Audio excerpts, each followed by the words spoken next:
किसी गरीब के लिए सेवा करने का सोचो, दान करने का सोचो। दान कर पा या ना कर पा, संस्कार तो पहले ठीक हुआ, जब मजबूत हो जाएगा तो दान भी शुरू हो जाएगा। तो हमारे जीवन में जितने भी कर्म होते हैं वे कर्म पहले मन में होते हैं। इसलिए कहा गया कि मन आगे आगे चलने वाला है। ये बताओ, आप अपने घर से चल करके यहां आए हैं, पहले आपके पैर चले या पहले मन चला? पहले तो मन चला ना, तब आपके पैर चले। हर काम में, चाहे अच्छे काम हो चाहे बुरे काम हो, मूल में मन होता है। बुद्ध कहते हैं जब हर काम के मन में मूल है, हर काम के मूल में मन है, मन आगे आगे चलने वाला है, तो अच्छी बात हो। जब आदमी गलत भावना रखता है, गलत विचार रहता है और गलत विचार रख करके काम करता है, तो उस आदमी के पीछे दुख उसी प्रकार चलता है जैसे गाड़ी में जुते हुए बैलों के पीछे गाड़ी का पहिया चलता है। बैलगाड़ी साफ सब भली भांति परिचित है। गाड़ी में बोझा लदा है, नहीं लदा है तो गाड़ी का बोझा तो है ही है। उस बोझा को बैल खींचते हैं और बैल के पैर के पीछे गाड़ी का पहिया, जब जमीन ढलान हो जाती है तो कई बार पहिया बैल के पैरों को रगड़ देता है, चोट भी लग जाती है। तो ऐसे ही जब हम गलत भावना रखकर, गलत विचार रख करके काम करते हैं तो हमारे पीछे दुख शुरू हो जाता है। हम कोई जाने या न जाने, भय तो है हमारे मन में। तो कहा जाता है ना, चोर की दाढ़ी में तीन। कहते हैं कि एक गांव में चोरी हुई, रिपोर्ट लिखाई गई, पुलिस वाले आए जांच करने के लिए और कहा गांव भर के जितने भी पुरुष हैं 14-15 साल लेकर के 70-75 साल तक, बूढ़े बालक जो भी, सबके इकट्ठा करो, हम उसमें से खोद लेंगे।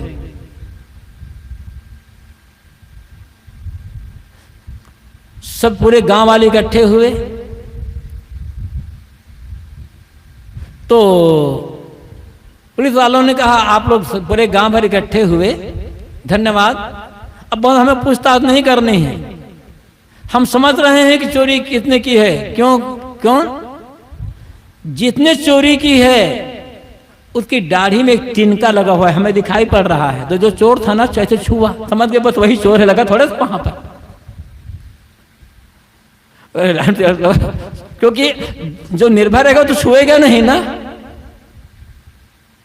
तो ये कहा जाए चोर के मतलब आदमी चोरी करने के बाद, गलत काम करने के बाद अपने आप भयभीत होता है। यही तो दुख है। और जब अच्छा कर्म करोगे तब मनसा सा पसंद न भासती वा करोति वा ततो न सुखमन वेति छाया व अनपायनी। जब मन में आदमी अच्छी भावना रख करके, अच्छे विचार रख करके कर्म करता है, बोलता सोचता है, तो आदमी के पीछे पीछे अनपायनी सुख, स्थिर सुख, शाश्वत सुख कैसे चलता है? जैसे आदमी के पीछे आदमी की छाया चलती है। जब से आप चलना शुरू किए हैं, आपके पीछे पीछे आपकी छाया चल रही है। आपको पता चलता है किसी को मेरे पीछे छाया चल रही है? कोई भार नहीं। इसलिए बहुत सोच विचार करके कर्म करो, जो करेंगे उसी का फल आगे मिलेगा। कर्म हमारा जीवन है, कर्म प्रधान जीवन है। का ये मानव जीवन है, कर्म भूमिका भी है और भोग भूमिका भी है, मोक्ष भूमिका भी है। पशु पक्षी खाने केवल भोग भूमिका है। मनुष्य शरीर में जो कुछ किया गया अच्छा बुरा, उसी का फल वहां भोगना है, सुख या दुख। मनुष्य शरीर में पूर्व जन्मों में जो हमने अच्छे बुरे कर्म किया है, उनका फल तो आज हमें मिलेगा। हम यहाँ पर अच्छे बुरे कर्म भी कर सकते हैं और सारे कर्मों से ऊपर उठ करके मोक्ष का काम भी कर सकते हैं। तो तो मनुष्य शरीर भोग भूमिका है, कर्म भूमिका है और मोक्ष भूमिका है। कर्म तो करना है, सोच समझ करके कर्म करो। कर्म दो प्रकार के होते। कर्म से मतलब क्या होता है? जो हम सोच करके करते हैं, जिसमें वह कर्म जिसमें कोई लाभ की आशा होती है, अपना भी लाभ दूसरे को भी लाभ, वो कर्म है। और जो जिसमें हम सोचना नहीं होता, जो बिना सोचे जो होता है उसे क्रिया कहते हैं। जैसे सांस चल रही है, सोचना पड़ रहा है आपको, सांस, बस सांस तो चले तो हम सो जाते तो भी सांस चलती रहती है, एक क्रिया है। हम सोचे या ना सोचे हमेशा सांस चल रही है, ये कर्म नहीं है। हमारी पलकें उड़ती है गिरती है, उड़ती है गिरती है, एक क्रिया है, हमें सोचना नहीं पड़ रहा है। भोजन खा लिए, हम भोजन खाते हैं, वो कर्म है। लेकिन भोजन का पाचन जो पेट में होता है वो क्रिया है। शरीर भर में खून का दौड़ान हो रहा है, ये क्रिया है, हमें सोचना नहीं पड़ रहा है। लेकिन यहां आप आए हो तब सोच करके आए हो, कोई विचार करके आए हो। जब काम करते हो तो सोच करके करते हो। हवा चलती ही क्रिया है, हम दौड़ते हैं तो क्रिया नहीं, कर्म है। हाँ, ऐसे दौड़ रहे हैं तो क्रिया है एक प्रकार की। जिसमें लाभ होता हो या हानि होती हो, जिसमें सुख होता हो दुख होता हो, वह कर्म होता है। हम सुबह सुबह दौड़ने जाते हैं तो कर्म नहीं कर सकते, क्रिया है एक प्रकार की, क्योंकि दूसरे को उसमें कोई लाभ नहीं होने वाला, हमारे पास शरीर स्वस्थ रहेगा, इसके लिए ही है। तो कर्म दो प्रकार के होते हैं, पाप और पुण्य। या तो हम पाप करेंगे या हम पुण्य का काम करेंगे। अब पाप और पुण्य क्या है? किसे पाप कहें, किसे पुण्य कहें? पाप पुण्य की उलझी हुई व्याख्या शास्त्रों में लिखी हुई है। एक शास्त्र में जिसे पाप कहा गया है, दूसरे शास्त्र में उसी को पुण्य कह दिया गया है। हिंदुओं के यहां गाय को मारना महापाप है, यह कहा गया है। आदमी की हत्या से आदमी छूट सकता है, लेकिन गाय की हत्या करने से तो नहीं छूटेगा, ऐसा कह दिया गया है। लेकिन मुसलमानों के यहां, आम मुसलमान की बात नहीं कर रहा हूं, कुछ लोग यह मानते हैं कि खुदा के नाम पर गाय की कुर्बानी करना बहुत पुण्य है। तो क्या करोगे? तो पाप क्या है, पुण्य क्या है? शास्त्रों को मत देखो, अपने हृदय को देखो कि मेरा दिल क्या चाहता है, मेरे दिल की आवाज क्या है।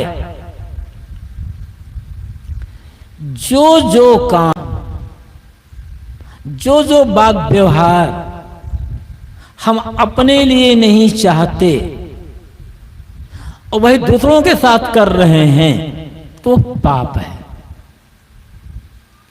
हम जो जो व्यवहार, जो जो कर्म दूसरों से अपने लिए चाहते हैं और जिसे पा करके हमारे मन में खुशी होती है, वही दूसरों के साथ करना पुण्य है। जैसे हम अपने लिए अपमान नहीं चाहते, निंदा नहीं चाहते, दुख नहीं चाहते, दुर्व्यवहार नहीं चाहते, चोरी नहीं चाहते, कोई नहीं चाहता है सब। हम नहीं चाहते कि कोई हमारे घर में आग लगाए, हमारी बहू बेटी पर कुदृष्टि करे। तो यही पाप है, हम आप दूसरों के साथ मत करो, क्योंकि इनसे आपको दुख होगा और यही काम दूसरों के साथ करोगे तो उनको दुख हो जाएगा। जिस काम को करते समय करने के बाद भी हमारा मन भयभीत हो,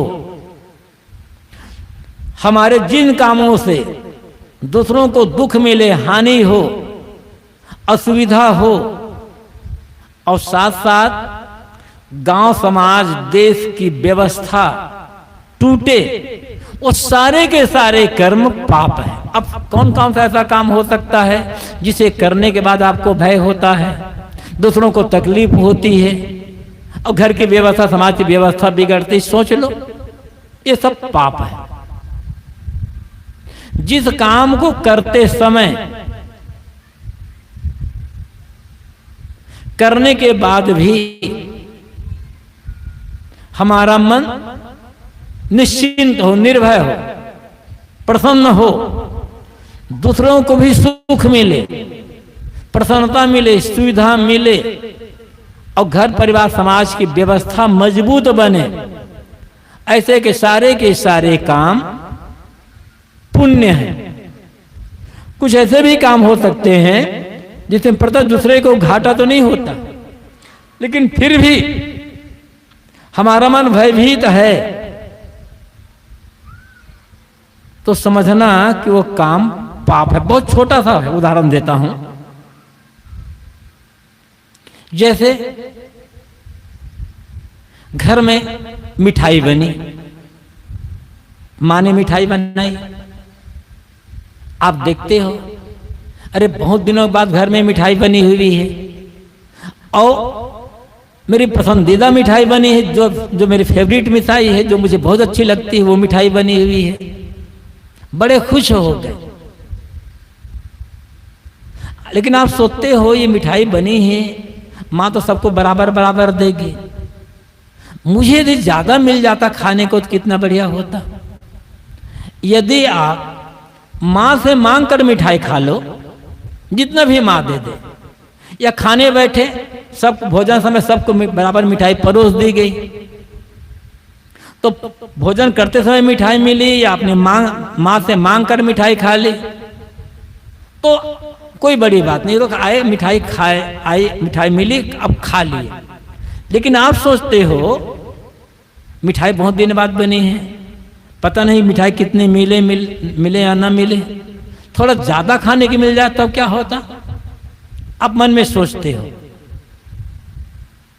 थोड़ा ज्यादा खाने की मिल जाता तो कितना बढ़िया मजा आता, सोच रहे हैं मन में। आपने देखा कि माँ किसी काम से बाहर चली गई है और मिठाई ढाक करके या किसी में करके सुरक्षित रख दी गई है। आप सोचते हो कि माँ तो 10-15 मिनट में नहीं आएगी, समय लगेगा, तो सोचते हैं इसी बीच में थोड़ी सी मिठाई में निकाल कर खा लूं।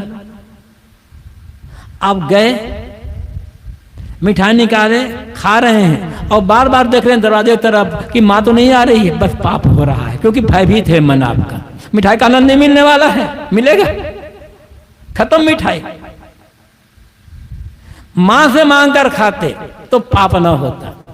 चोरी करके खा रहे हैं, छिपा के, भले आपके घर की चीज है, भले थोड़ी मिठाई है, खाते भी रहोगे और डरते भी रहोगे कि माँ देख ना ले, बस पाप हो रहा है।